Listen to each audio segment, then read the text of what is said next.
Bonjour et bienvenue à notre 7e session sur la maison de David. Et je pense que nous sommes en train d'explorer la vie de David. Et personnellement, c'est un témoignage en moi. Toutes ces années que je suis dans le ministère et que je suis en train d'étudier la parole, lire la parole, je n'ai jamais été impacté à ce niveau par la vie de David comme je l'ai maintenant. Et je peux dire aussi qu'il y a des choses que je suis en train d'apprendre et que je suis en train de aussi à la fois communiquer à tous ceux qui m'écoutent. C'est la profondeur. Par exemple, j'ai découvert il y a 7 choses que nous allons voir dans cette série d'enseignements. Et présentement, nous sommes encore avec la première des choses que David a accomplies. Par exemple, c'était lui seul qui a repris cette portion de terrain qu'on appelle Sion, que lui il a nommé Sion, Jérusalem, cité de David et tout ça. Et ce que nous voyons, c'est que cette portion de terre appartenait à Dieu. Et c'était Melchisédek qui régnait là-dessus. Donc nous voyons ça. Et aujourd'hui, nous allons continuer à voir ce qu'on appelle comment est-ce que les processus, comment est-ce qu'il est arrivé à ces points, là où il a commencé à comprendre que je dois bâtir un endroit, là où la présence de Dieu deviendra permanente. Par exemple, quand nous lisons, je voudrais vous inviter à lire 2 Samuel, chapitre 7, le verset 1 à 14. Peut-être pas tous les versets, mais quelques versets. Alors, mais l'histoire se trouve dans 2 Samuel, chapitre 7, le verset 1 à 4. Alors, il nous dit, « Lorsque le roi habita dans sa maison », donc notez, tout cela est très significatif, parce que cette idée est arrivée parce qu'il y avait certaines conditions spirituelles dans lesquelles David s'est retrouvé. Okay, David se trouvait dans un certain sentiment, dans un certain état d'émotion dans lequel Dieu a pu laisser tomber sa pensée en lui. D'ailleurs, David n'était pas la première personne à penser du temple. Dieu lui-même avait pensé du temple. Quand Dieu avait dit dans sa parole, dans Deutéronome, que quand vous entrez dans le pays que je vous donne en héritage, je vais vous montrer un lieu, là où je vais placer mon nom, et c'est là que vous allez amener vos dîmes et vos offrandes, vos sacrifices, annuellement, peut-être 3 fois par an. Alors, nous voyons déjà que Dieu avait cette idée qu'il y ait un temple. Mais voyons un peu pourquoi les autres, pendant 440 ans, personne n'a eu l'idée de bâtir, parce que David a vécu 440 ans après la conquête du pays Canaan. Alors ma question est ceci, pourquoi est-ce que personne n'a eu l'idée de construire, sinon David? Alors c'est là déjà met David à part des autres personnes. Ouais, c'est pourquoi ce sont des choses qui étaient importantes, que nous devons observer. Et la chose que je regarde dedans, c'est que Dieu regarde nos cœurs. Et ce soir, je peux te dire que Dieu regarde ton cœur. Dieu regarde quelle sorte de personne tu es. Parce que tout cela compte devant Dieu. Parfois, nous voulons que Dieu regarde les bâtiments que nous avons construits, ou les ministères que nous avons construits, ou les gens qui nous entourent, ou l'influence ou l'impact que nous avons dans le pays. Mais ce que Dieu regarde, c'est nos cœurs. D'ailleurs, il avait dit, quand il avait choisi David, que l'homme regarde à l'apparence, mais Dieu regarde au cœur. Donc tout cela est très très important. Alors quand nous lisons, il nous dit que David, il habita dans sa maison, sa propre maison pour la première fois dans sa vie. Sa propre maison. Et que l'Éternel lui eût donné du repos. Voilà dans l'état dans lequel il habitait dans sa maison, dans le repos. Un sentiment là où il peut respirer et sentir libre et ne pas être menacé par toutes les nations alentour. Alors il nous dit, car l'Éternel lui est donné, quand l'Éternel, que l'Éternel lui est donné, du repos, après l'avoir délivré de tous les ennemis qui l'entourent. Verset 2, il nous dit, et il dit à Nathan, le prophète, vois, j'habite dans une maison des cèdres, et l'arche de Dieu habite au milieu d'une tente. Qu'est-ce qu'il a dit après? Nathan répondit au roi, va faire tout ce que tu as dans le cœur, car l'Éternel est avec toi. La nuit suivant, la parole de l'Éternel fut adressée à Nathan, va dire à mon serviteur David, ainsi parle l'Éternel, est-ce toi qui me bâtirais une maison pour que j'en fasse ma demeure? Mais je n'ai point habité dans une maison depuis le jour où je fais monter les enfants d'Israël hors d'Égypte. Nous laissons quelque part ici. Avant de continuer, il y a quelques points que je voudrais souligner. Premièrement, nous voyons ici que David avait un souci. Et parfois, les soucis que nous avons, c'est toujours les soucis qui nous concernent.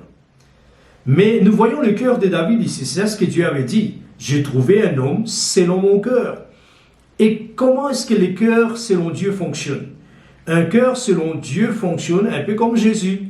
Comme il avait dit que ne saviez-vous pas que je dois être après les affaires de mon père, les business de mon père?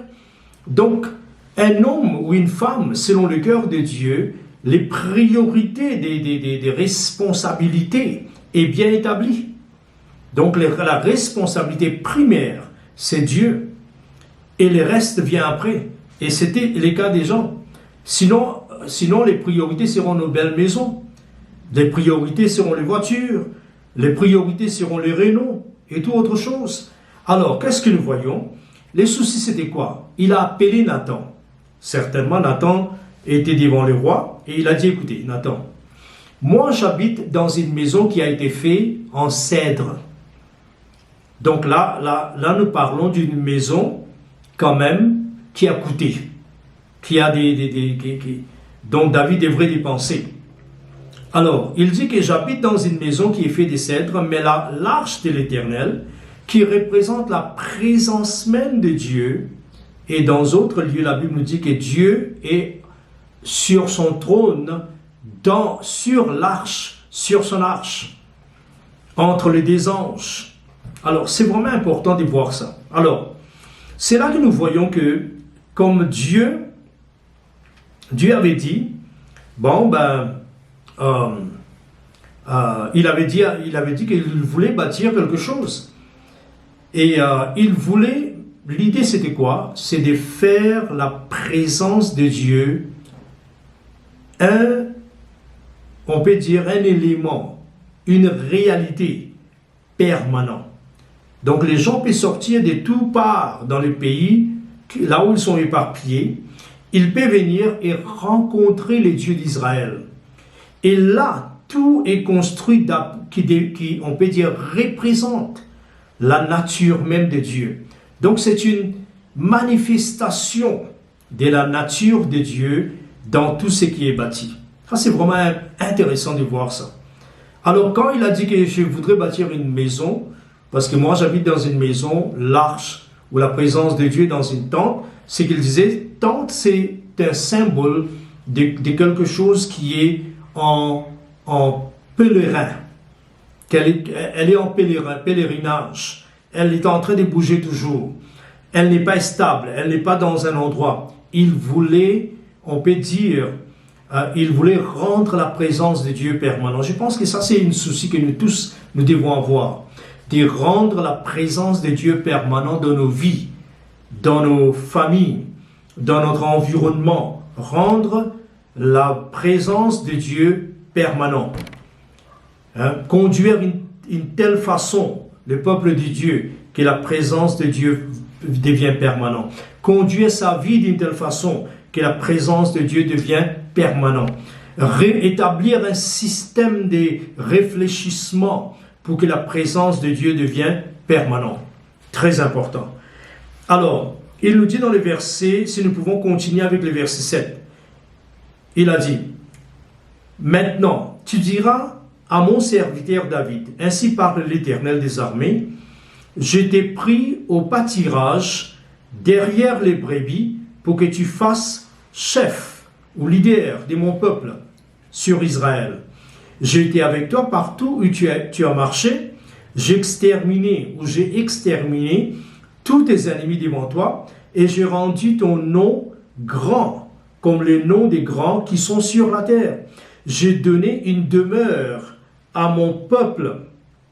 J'ai donné une demeure à mon peuple afin que les méchants ne l'oppriment plus comme auparavant. Et comme à l'époque où j'avais établi des juges sur mon peuple d'Israël, j'ai été accordé du repos en te délivrant de tous les ennemis. Et l'Éternel t'annonce qu'il te créera une maison. Il va te bâtir une maison quand les jours seront accomplis, quand tu es couché avec tes pères. Alors, nous laissons ici quelque part. Il y a quelques points que je voudrais souligner ici. Quelques points. Premièrement, nous sommes en train de regarder la deuxième partie de ce que David a accompli et que personne n'a accompli. C'est le temple, bâtir le temple. Maintenant, la première chose que je voudrais souligner, c'est la Bible nous dit, il a capturé cette fréquence divine qui est toujours présente, dans laquelle il y a la volonté et la pensée de Dieu. La pensée et la volonté de Dieu. Il a pu capturer cela. Pourquoi? Parce qu'il y avait une certaine condition du cœur, ou une certaine, on peut dire, condition émotionnelle dans laquelle David s'est retrouvé. Ça, c'est très important. Ok, parce que vous devez vous retrouver dans certaines conditions spirituelles pour être capable de faire certaines choses. Et ici, nous voyons que la condition dans laquelle il était, que nous allons voir dans quelques moments là, premièrement, la Bible nous dit qu'il habita dans sa propre maison pour la première fois dans sa vie. Dans sa propre maison. Et si nous pouvons traduire cela, l'une des choses que je demande souvent à tous les croyants de faire, c'est apprendre à vivre dans sa propre maison. Qu'est-ce que cela signifie? Et nous ne parlons pas de nos maisons biologiques. Vous voyez, nous ne parlons pas certainement de ça. Mais qu'est-ce que cela signifie de vivre dans sa propre maison? Cela signifie, la maison ici, rappelez-vous que c'est la maison de votre Père. Premièrement, c'est la maison de Dieu, l'Église, qui est là où Dieu lui-même est notre Père. Mais en plus de ça, c'est la maison qui est bâtie d'une telle façon que vous avez des frères et des sœurs, et aussi un père spirituel. On appelle ça l'église locale.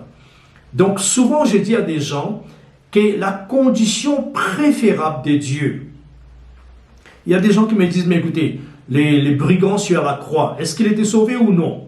Et souvent, et tous les temps, je dis oui, il était sauvé. Alors on me dit, mais est-ce qu'il était dans une église ou non? Non, il n'était pas dans une église. Mais rappelez-vous qu'il n'était pas aussi baptisé. Donc tout cela n'était pas applicable à cette personne. Pourquoi? Parce qu'il mourait. On ne pouvait pas les faire sortir de la croix, les baptiser, passer une semaine dans l'église, après il allait mourir. Non, c'était impossible. Donc les brigands sur la croix n'avaient pas besoin d'être dans une église, mais si les conditions sont différentes. Ça c'est l'exception. Les conditions générales, c'est que nous pouvons être partie d'une communauté, partie et grandir dans cet environnement. Vous savez, la Bible nous parle par exemple, que nous sommes comme des arbres avec des racines. Par exemple, dans Éphésiens, il nous dit, 3,17, je vais lire ça, il nous dit que, afin que Christ demeure dans vos cœurs par la foi, et que vous soyez enracinés et fondés. Notez bien ces mots. Si vous êtes un arbre, une plante dans la maison du Seigneur, vous devez avoir des racines. Et racines, qu'est-ce que ça signifie? Ça doit entrer dans l'invisible, dans les profonds, dans les fonds de la terre. De même, votre vie sera aussi, on peut dire, votre vie peut avoir autant de succès et aussi un succès, autant à cet niveau que vous êtes enraciné, que vous êtes planté. David demeura dans sa maison. La maison doit devenir votre maison. Alors, peu importe là où vous êtes, la première chose, vous devez avoir une maison. Deuxième, il y a aussi ce qu'on appelle, la maison, demeurer dans la maison signifie les problèmes de connectivité. Connecté avec un père spirituel, ressourcé avec un père spirituel. Il y a aussi ce que nous appelons s'établir d'une manière permanente. Là où vous pouvez démontrer votre loyauté, votre fidélité. Éphésiens 3:10 que nous venons de parler est très important parce qu'il nous dit que nous devons être fondés et enracinés dans l'amour. Et aussi la Bible nous parle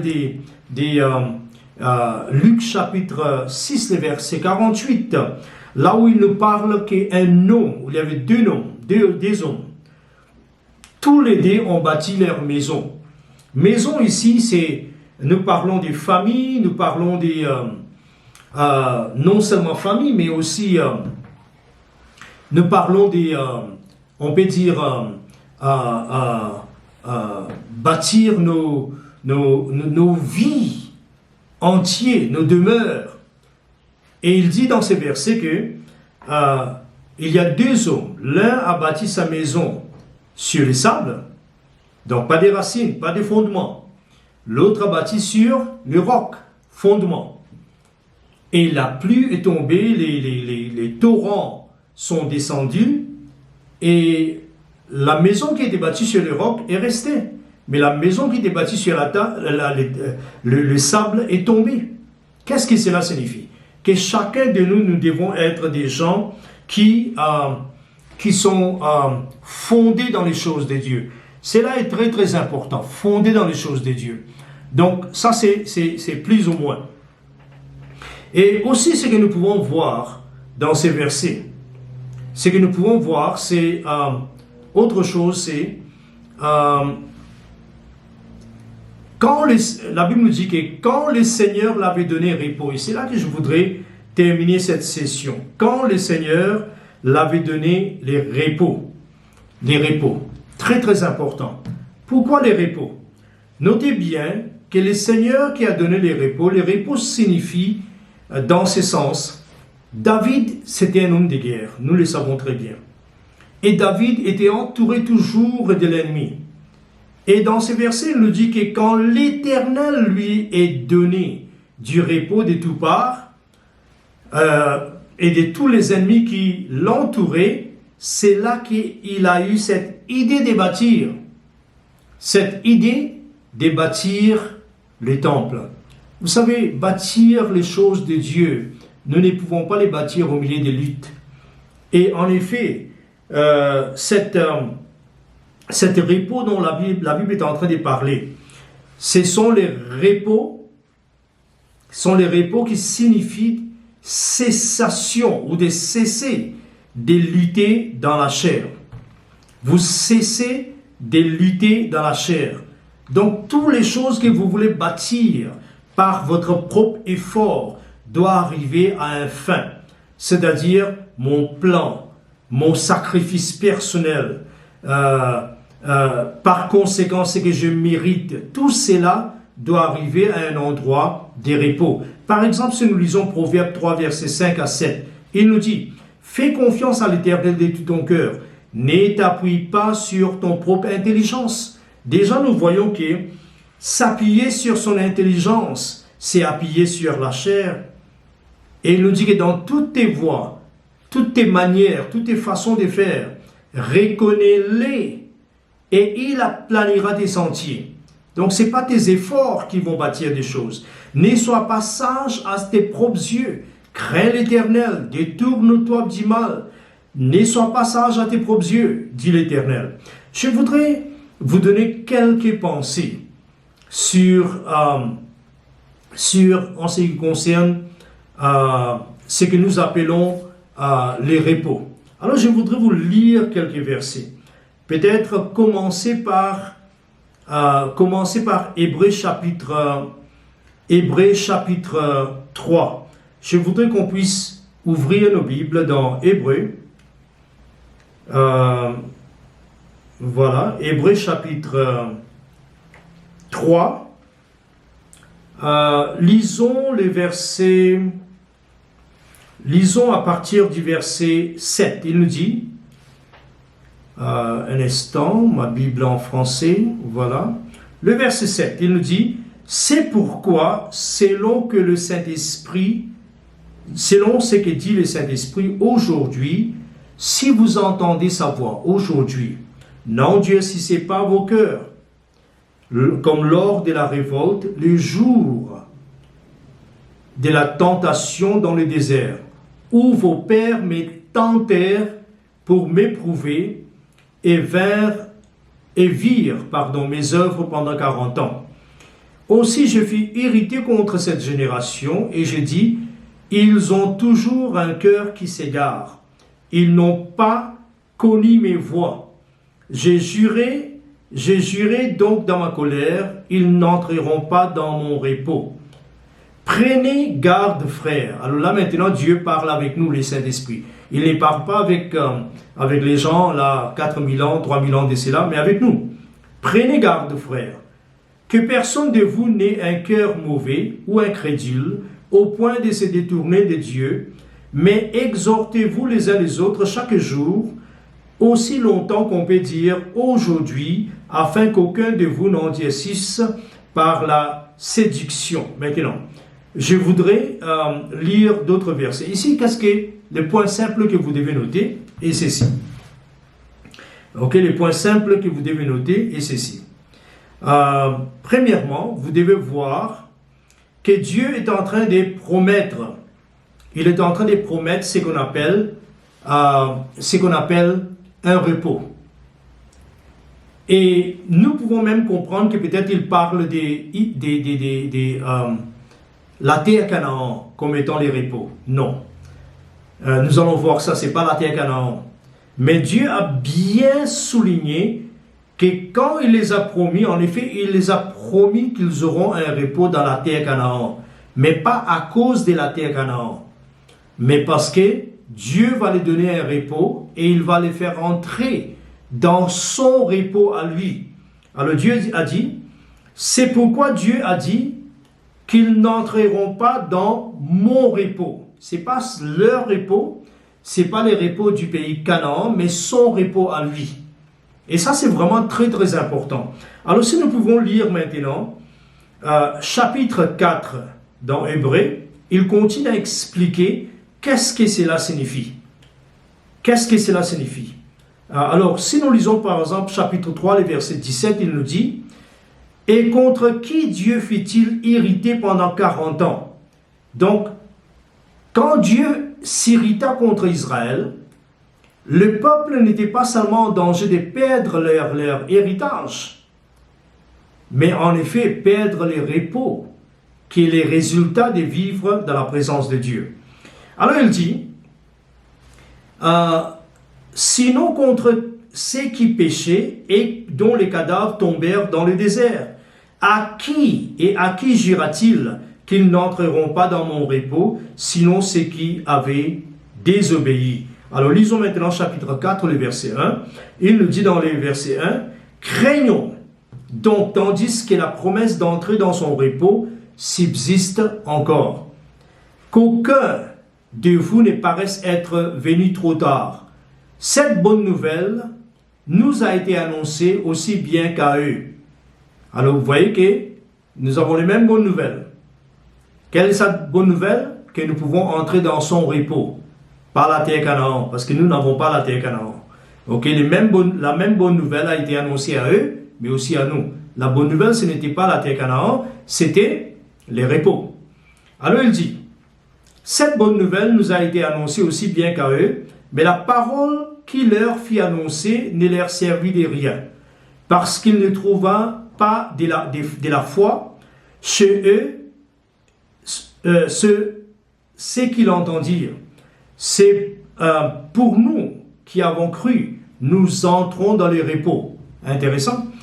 Et selon qu'il est dit, j'ai juré dans ma colère, ils n'entreront pas dans mon repos, Notez bien, mon repos. Et il dit cela, quoique les œuvres eussent été achevées depuis la création. Rappelez-vous qu'il est en train de faire référence. Dans 6 jours, Dieu a créé le monde. 7e jour, il est en train d'un repos. Alors Dieu travaille. Comme Jésus a dit, mon Père travaille jusqu'à présent, moi aussi je travaille. Et il a dit ça le jour du sabbat. Et il parlait de quoi? Que Dieu travaille maintenant dans une autre façon, hors du repos. Et que nous aussi, nous pouvons accomplir des grandes choses dans la vie. Mais à partir du repos et non pas à partir des luttes de la chair, dans nos propres efforts. Alors, vous voyez, essayez de me comprendre qu'est-ce que je suis en train de vous dire. Ça, c'est très, très important. Il me reste environ 5 minutes. Il nous dit dans ces versets, car il a parlé quelque part ainsi du 7e jour. Dieu se reposa de toutes ses œuvres le 7e jour. Et ici encore, ils n'entreront pas dans mon repos, puisqu'il est réservé, notez bien, réservé à quelques-uns d'y entrer, et ceux à qui, d'abord, la promesse a été faite, n'y sont pas entrés. Ah, mais ils ont entré dans la terre, Canaan, mais ils n'ont pas entré dans le repos. Donc cette première promesse qui a été faite au peuple du première alliance, ils n'ont pas entré dans le repos. Mais il a dit, puisqu'il est réservé à quelques-uns d'entrer encore aujourd'hui, et que c'est à qui, d'abord, la promesse a été faite, n'y sont pas entrés à cause de la désobéissance, Dieu fixe de nouveau un jour aujourd'hui. Il appelle cela aujourd'hui. C'est pourquoi aujourd'hui, le jour du salut. En disant dans David, si longtemps après, comme il est écrit plus haut, aujourd'hui, si vous entendez sa voix, n'endurcissez pas vos cœurs. Car si Josué leur eût donné le repos, il ne parlerait plus après cela d'un autre jour. Il y a, écoutez bien, donc un repos des sabbats réservé au peuple de Dieu. Car celui qui entre dans le repos de Dieu se repose de ses œuvres, comme Dieu se repose de ses œuvres, de la sienne. Et écoutez, finalement, efforçons-nous donc d'entrer dans ces repos, afin que personne ne tombe en donnant le même exemple de désobéissance. Alors par là, je termine. Je termine notre deuxième session, mais notez bien que David a pu capturer, nous pouvons capturer la plénitude de ce que nous devons faire seulement quand nous commencerons à vivre dans notre propre maison, notre église locale, là où nous sommes fondés, mais aussi dans ce repos que Dieu nous donne. Alors que Dieu vous bénisse. Je pense que nous terminons un peu tôt dans cette session, mais que Dieu vous bénisse et on parle et on se voit dans la 8e session. Que Dieu vous bénisse.